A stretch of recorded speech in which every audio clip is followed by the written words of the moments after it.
মালদার ইংলিশ বাজার থানার ১ নম্বর গভর্নমেন্ট কলোনি এলাকায় দুষ্কৃতীর তাণ্ডব। সোমবার সন্ধ্যায় জিম থেকে বেরোনোর সময় রাতুল গড়াই নামে এক যুবকের ওপর লোহার রড, উইকেট এবং আগ্নেয়াস্ত্র নিয়ে হামলা চালায় একদল দুষ্কৃতী। সিসিটিভি ক্যামেরায় ধরা পড়েছে সেই রোমহর্ষক ছবি।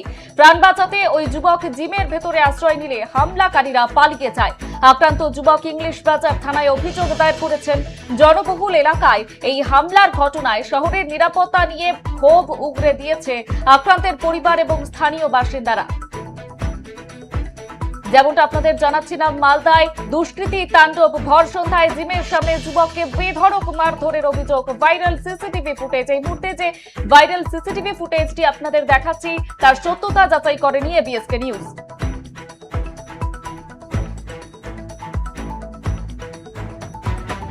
যেমনটা জানাচ্ছিলাম, মালদায় ইংলিশ বাজার থানার ১ নম্বর গভর্নমেন্ট কলোনি এলাকায় দুষ্কৃতীদের তাণ্ডব। সোমবার সন্ধ্যায় জিম থেকে বেরোনোর সময় রাতুল গড়াই নামে এক যুবকের ওপর লোহার রড এবং উইকেট এবং আগ্নেয়াস্ত্র দিয়ে হামলা চালিয়েছে একদল দুষ্কৃতী, এমনটাই অভিযোগ উঠছে। আর সিসিটিভি ক্যামেরায় ধরা পড়েছে সেই রোমহর্ষক ছবি।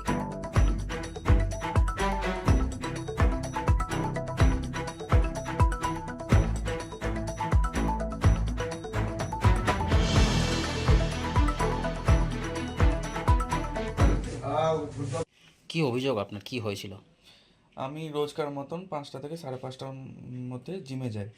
তো জিম ঢোকার মানে ১ ঘন্টা অবধি জিম করি, দিয়ে যখন বেরিয়ে আসি প্রায় ৬:৩০টার দিকে আমি বন্ধুদের সাথেই ছিলাম। আমি আমার বাইক যেটা আমি নিয়ে যাই জিমে, ওটা নিতে যখন যাই দেখছি যে ৬-৭ জন ছেলে হঠাৎ করে আমার উপরে হামলা করে।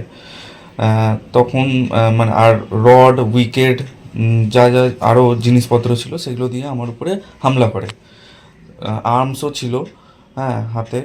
তো সব তখন আমার বন্ধুরা ওখান থেকে মানে ছুটে পালিয়ে যায়। দিয়ে আবার যখন ওরা আমার উপরে চড়াও হয়, তখন আবার আমার বন্ধুরা আবার আসে ওখানে। যখনই ওদের মানে আরও সমস্ত লোকজন যেগুলো ছিল তারা যখন ওখানে ছুটে আসে স্পটে, তখন ওরা পালিয়ে যায়। তো আমার পুলিশের কাছে এটাই। মুখে বাঁধা ছিল কাপড়, তাদের মুখে কাপড় বাঁধা ছিল, চেনা যায়নি।